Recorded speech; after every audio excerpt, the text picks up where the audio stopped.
آج social media کے دور میں اگر آپ مختلف ویڈیوز دیکھتے ہیں، مختلف کاروبار سرچ کرتے ہیں اور تو آپ کو کسی اور سے صلاح لینے کی ضرورت نہیں، کیونکہ آج سے پہلے جب انٹرنیٹ نہیں تھا تو لوگوں نے اگر کاروبار شروع کرنا ہوتا تھا تو کسی تیسرے سے جا کے مشورہ کرتے تھے، صلاح کرتے تھے کہ ہم یہ کاروبار کریں یا نہ کریں، اس میں پروفٹ ہے یا لاس ہے۔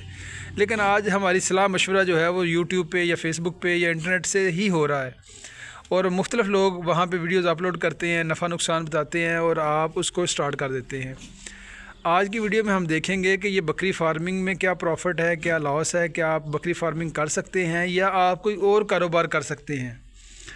تو اس ویڈیو میں ہم یہی چیزیں ڈسکس کریں گے۔ سب سے پہلے دیکھیں کہ انٹرنیٹ پہ جب آپ دیکھتے ہیں اور ریئل لائف میں چیزیں دیکھتے ہیں تو چیزیں ڈیفرنٹ ہوتی ہیں۔ وہاں پہ اگر کسی نے آئی فون سے کیمرے کی بنائی ہوئی ہے ویڈیو، تو اگر میری اینڈرائڈ سے بنی ہوئی ہے تو وہ بڑا ڈفرینس ہے۔ آپ کو وہاں پہ جانور پھرتے چلتے پھرتے بڑے خوبصورت لگیں گے اور آپ کہیں گے کہ یہ کاروبار بڑا اچھا ہے، یہ شروع کر لوں۔ اگر کوئی دکانداری آپ کو بتا رہا ہے کہ یہ دکان بنا لیں، کوئی فیکٹری لگا لیں، تو آپ اس پہ ہی اٹک جائیں گے کہ یہ بڑا اچھا کام ہے اور میں نے یہی سٹارٹ کرنا ہے۔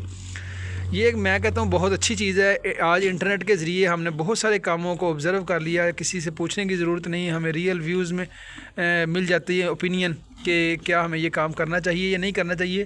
لیکن جہاں تک بکریوں کا کام ہے، یہ بھی میں نے خود بھی جانتا تھا، لیکن یوٹیوب پہ دیکھ کے میں نے یہ سٹارٹ کیا جب، تو آج اب میرے پاس مجھے تقریباً 6-7 مہینے ہو گئے ہیں اس کو کرتے ہوئے۔ میں آپ کو بتاؤں گا کہ یہ کام کیسا ہے۔ سب سے پہلے یہ دیکھیں کہ جو آپ کا بکریوں کا کام ہے بڑا زبردست کام ہے، لیکن اس پہ محنت ہے۔ آپ کہیں گے کہ کیا کسی اور کام میں محنت نہیں ہے؟ ہر کام میں محنت ہے، لیکن محنت کا ڈفرینس ہوتا ہے، اور یہ دیکھنا کہ آپ وہ محنت کر سکتے ہیں۔ مثلا اگر آپ ان کو چارہ ڈال سکتے ہیں تو یہ بڑا اچھا کام ہے۔ اگر آپ ان کی صفائی کر سکتے ہیں، مینگنیاں یہ وہ، تو پھر یہ اچھا کام ہے۔ اگر بکریوں کو آپ کو چرانا پڑے، آپ چرا سکیں، تو یہ بہت اچھا کام ہے۔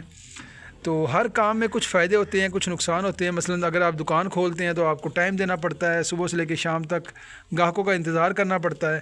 یہ ایسا کام ہے کہ اس میں ایسی آپ کی کوئی بندش نہیں ہے۔ اگر آپ کام کر سکتے ہیں، محنت کر سکتے ہیں، تو پھر آپ گاہک نہیں ڈھونڈیں گے، آپ محنت کریں گے، گاہک آپ کے پاس خود ہی آ جائیں گے۔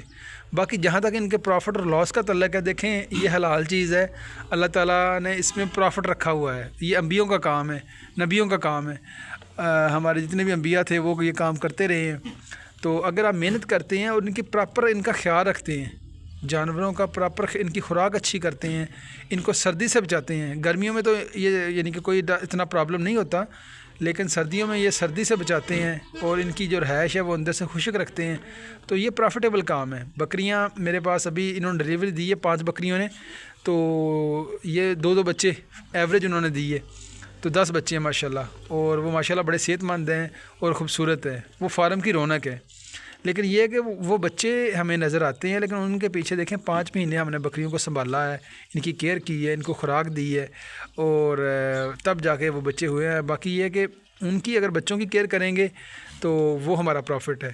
اس کے علاوہ مزید بکریاں سونے والی ہیں۔ اگر بکریوں میں نر ہے، بکرا موجود ہے، تو یہ آٹومیٹکلی بکریاں خود ہی سوتی رہتی ہیں، پتہ نہیں چلتا۔ تو پہلے 6 مہینے تھوڑا سا پرابلم ہوتا ہے، کیونکہ بکریاں نہیں بچے دیتی۔ 6 مہینے کے بعد وہ بچے دے دیتی ہیں، کچھ دوبارہ پھر 2 مہینے بعد پھر بچے دے دیتی ہیں، تو پھر کام چل پڑتا ہے۔ اور یہ ایسا کام ہے کہ اس میں آپ گھر بیٹھیں، آپ جنگل میں جا کے کام کریں تو گاہک آپ کے پاس چلے جائے گا، اور یہ ہمیشہ سے ان ڈیمانڈ رہا ہے۔ اس کی ڈیمانڈ کبھی ختم نہ ہوئی ہے نہ کبھی ہوگی۔ یہ ایسے نہیں ہے کہ مارکیٹ بیٹھ گئی ہے یا مارکیٹ کھڑی ہو گئی ہے، یہ اس کی مارکیٹ ہمیشہ سے کھڑی رہتی ہے۔ اگر آپ کے پاس ٹائم ہے، اگر آپ صبح و شام ان کو ٹائم دے سکتے ہیں، ملازم کی بات چھوڑ دیں، ملازم جو ہے وہ فارم نہیں چلاتا، فارم ہمیشہ مالک چلاتا ہے۔ اگر آپ ان کو ٹائم دے سکتے ہیں تو یہ بہترین کام ہے۔ محنت کا جہاں تک تعلق ہے، محنت اس میں تھوڑی سی ڈفرینٹ ہے۔ ڈفرینٹ اس حوالے سے ہے کہ لوگ اس طرح کا کام کرنا پسند نہیں کرتے، وہ کہتے ہیں بکریاں چرانیاں، وہ یعنی کہ جو گاؤں میں بالکل ویلا نکما بندہ ہوتا ہے اس کا کام بکریاں چرانا ہے۔ تو دکاندار ہیں یا آفس بنا کے بیٹھے ہوئے ہیں، سفید پوش ہیں آپ، تو وہ کام ہر بندہ پسند کرتا ہے۔ اگر آپ سفید پوش ہیں، محنت نہیں کر سکتے، تو یہ کام آپ کا نہیں ہے۔ لیکن اگر آپ محنتی ہیں، آپ بکریوں کو صبح شام 1 گھنٹہ بھی دے دیں تو یہ کام بہترین ہے، پارٹ ٹائم بزنس ہے اور بہترین بزنس ہے، اور میرا بھی یہ پارٹ ٹائم ہی بزنس ہے۔ بہترین بزنس ہے، آپ ضرور کوشش کریں. اور بکریوں کو کبھی بھی باندھ کے نہ رکھیں. یہ دیکھیں بکریاں کھلی ہیں، یہ کمروں میں جائیں گی، پانی پئیں گی، اندر بیٹھیں باہر بیٹھیں. گرمیاں تو اندر پنکھے لگے ہوں گے، سردیاں تو اندر ہم خشک وہ ملی وغیرہ ڈال دیتے ہیں تاکہ یہ خشکی پہ جا کے بیٹھ جائیں. تو انشاءاللہ یہ بہتر ہے. باقی ان کی خوراک پہ کمپرومائز نہ کریں. یہ دیکھیں توڑی ہے، توڑی میں دانے ڈالے ہوئے ہیں. سردیاں ہیں تو توڑی اور دانے یہ ان کو دیں بہترین. یہ دیکھیں یہ کھا رہی ہیں ماشاءاللہ، یہ سامنے آپ کے. اگر یہی بکریاں مجھے باندھ کے رکھنی پڑیں تو میں کبھی بھی نہ رکھ سکوں. تو کام بہت اچھا ہے، لیکن مسئلہ یہ ہے کہ آپ دیکھ لیں کہ اگر آپ محنت کر سکتے ہیں یا اس طرح کی محنت میں آپ ایڈجسٹ ہو سکتے ہیں، ٹھیک ہے، تو ضرور کریں. کئی بندے ہوتے ہیں وہ اس طرح کے کام نہیں کرتے، وہ کہتے ہیں میں نے سفید کپڑے پہن کے ہی کام کرنا. تو ان کے لیے یہ کام صحیح نہیں ہے. کام سارے ہی اچھے برے نہیں، کام سارے ہی اچھے ہوتے ہیں، برا کام کوئی بھی نہیں ہوتا. لیکن مسئلہ یہ ہے کہ آپ اس میں ایڈجسٹ ہو سکتے ہیں یا نہیں ہو سکتے، آپ اس کو ٹائم دے سکتے ہیں یا نہیں دے سکتے. تو اگر ٹائم دے سکتے ہیں، محنت کر سکتے ہیں تو یہ بہترین کام ہے ماشاءاللہ. یہ دیکھیں آپ نے چارہ ڈال دیا، آپ چاہے آپ 2 گھنٹے 4 گھنٹے آپ جدھر مرضی چلے جائیں، پھرے ترے. لیکن وہی اگر آپ کی دکانداری ہے تو آپ 1 منٹ بھی نہیں چھوڑ سکتے. تو اس حوالے سے بہترین کاروبار ہے.